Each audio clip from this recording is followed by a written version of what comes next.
Alugbati with kamatis, sibuyas, luya at sili. Hey! Uncle Bry here. Ngayong araw na ito ay magluluto ako ng dinakdakan with pipino. Tapos, ang ating side dish is steamed na dahon ng alugbati. Hindi ko alam ang English ng alugbati. I-google nyo na lang. Mag-stay ka lang sa video, ha? Para malaman mo kung paano ko gawin. Ito na mga kapatid. Ito na yung ating dinakdakan. Ganito lang ang pag-assemble. So, ito nga pala yung pinaghalo-halong tenga ng baboy, nguso, tapos may konting liempo at atay, no? And then, ito yung ating sibuyas, luya. Yung iba hindi gumagamit ng luya. Pwede nyo lagyan, masarap. Tapos yung sili. Ang ating, syempre, pipino. And then, spring onion or dahon ng sibuyas. Ang diskarte ko rito is paghalo-haluin ko lang, no? Tapos yan, a-assemble lang natin. Ilalagay lang natin yung sibuyas. Sibuyas, luya at sili. So, luya nyo dyan.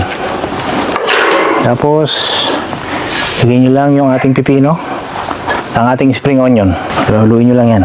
Tapos, lalagyan na ng suka.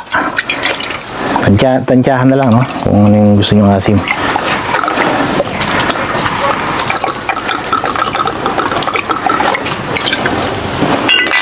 Lalagyan ko ng lemon.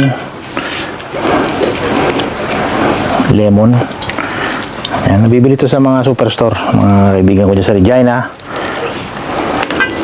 Tapos ang ating tuka, mauutal ka tatalap. Hindi naman tigol, totoo yun no? Tuka, masarap to. Sa mga Filipino store nabibili siya. Medyo manamis-namis siya na suka, no? Timplado na. Kaya sarap yan. Okay, ating paminta, ating asin. Tapos syempre ang ating mayonnaise, nagpapakreamy. Ayan, tapos halu-haluin na lang natin.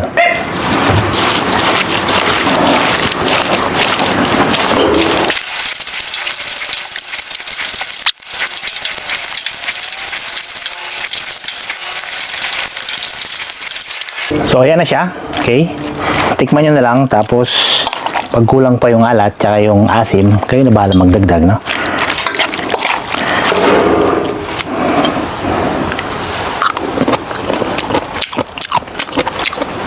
Para sa akin, okay na.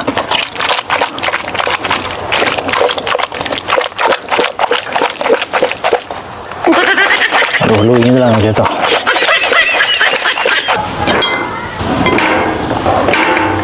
Alugbati with kamatis.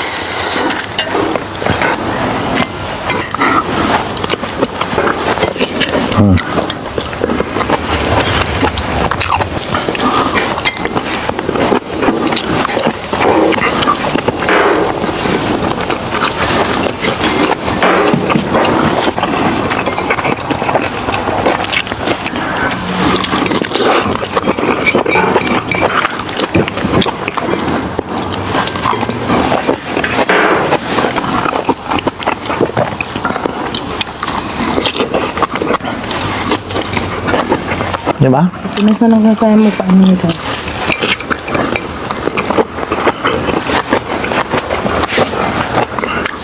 Isa dito.